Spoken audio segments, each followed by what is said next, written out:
Nicola Lacey is the LSE School Professor of Law, Gender and Social Policy, as well as holding other positions and awards as listed on the slide.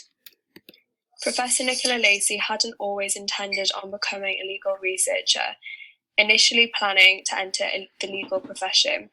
But as she studied the law, her interest in jurisprudence and its application to criminal law and criminal justice grew. Consequently, she applied for a postgraduate degree at Oxford, where she developed an interest in socio-legal studies.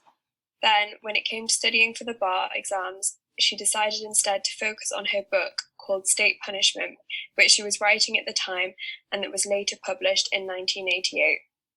Following this, Professor Nicola Lacey continued to explore her research interests: punishment, women in crime, criminal justice, political systems, feminism, and social change are those that we'll be discussing today. To blame or to forgive, Nicola Lacey's take on criminal justice. We asked Professor Lacey what she thought of the current justice/prison system and how it could be improved to better help prisoners in rehabilitation and reintegration.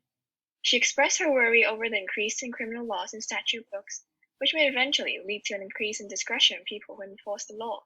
For example, the police and the Crown Prosecution Service, as well as the increase in workload for the system. She raises the example of the current pandemic. It brought in more offenses with fines attached, due to the fact that this is a relatively cheaper and easier way to achieve the end goal of government to safeguard public health, and implied that careful consideration should be carried out when enacting new criminal laws in order not to burden our justice system. With regards to the prison system, Professor Lacey said there's too many people being sent to prison right now. It may be more effective for our prison system if there are other forms of punishment other than imprisonment for those who are convicted of minor crimes. She compared the high imprisonment rate in USA and that which is way lower in Nordic countries, emphasizing that this mode is counterproductive in deterring or actually rehabilitating the prisoners. Knowing Professor Nicola Lacey's keen interest in researching criminal justice, we read her advice to a parliamentary committee regarding the draft voting eligibility prisoners bill, in which she expressed her opinion on allowing prisoners to vote. Whilst acknowledging that it is an appealing logic for prisoners to sacrifice the equivalent rights when they have infringed on others' rights, she aptly points out that it is dangerous to cast prisoners out of the franchise, as it de-incentivizes them to have a stake in the society. Additionally, further exclusion demotes reintegration and especially in bridging the social values that prisoners breached before. Following up on her advice, we asked, how can we promote the destigmatization of blame in order to achieve a balanced representation of the franchise?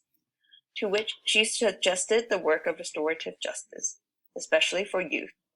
Restorative justice is about setting up a dialogue between victim and offenders to mend their relationships in replacement of penalties.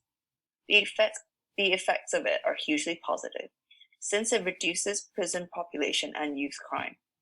However, it is a shame that restorative justice was never fully embedded in the UK, as it never went through a systematic government reform.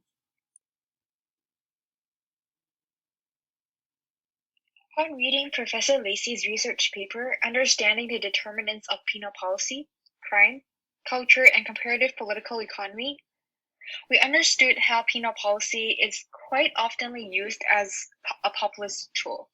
That is why we were quite interested to understand more about what are the unique characteristics of penal policies that allows it to very effectively shape popular opinions. That is how we came up with the question, why do you think prison punishment or penal policies are chosen as a tool to manipulate electoral results? So Professor Lacey responded by telling us how the concern for crime is often used to appeal to floating voters. In democratic two-party electoral systems, there is currently a decline in hardcore voters and hence an increase in floating voter population.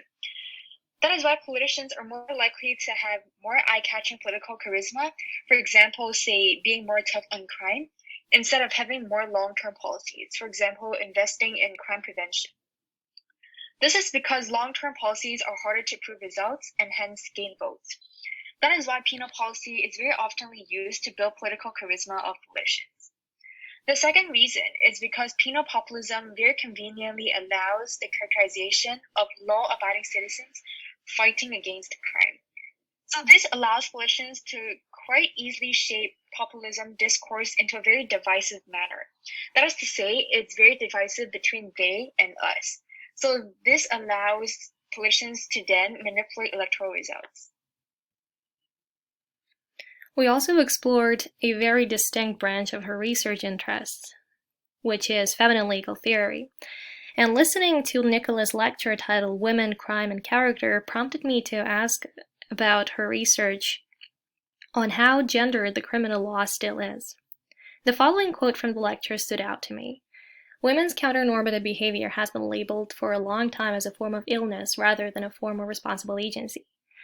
And my question to her was, how has the labeling has been changing throughout the 20th century, bearing in mind that the 20th century often connotes with female emancipation? Nicola gave a chronological account of changes in the law. So 50 years ago, there existed two partial defenses as to homicide. They essentially reduced conviction of murder to reduced conviction of manslaughter. And those were diminished responsibility and provocation. The former excusing for mental incapacity and the latter for a temporary loss of control. Nicola contextualized these legal devices in domestic violence, the victims of which were almost without exception women. When women snapped at their long-term abusers, they were excused under diminished responsibility defense for most of the time, which insinuated their lack of responsible autonomous agency. A few years ago, however, among other things, provocation defense was reframed so as to accommodate a wider range of offenses, namely that the condition that a precipitating act was needed was eliminated, meaning that courts could now recognize the cumulative effect of long-term abuse as sufficient grounds for excuse.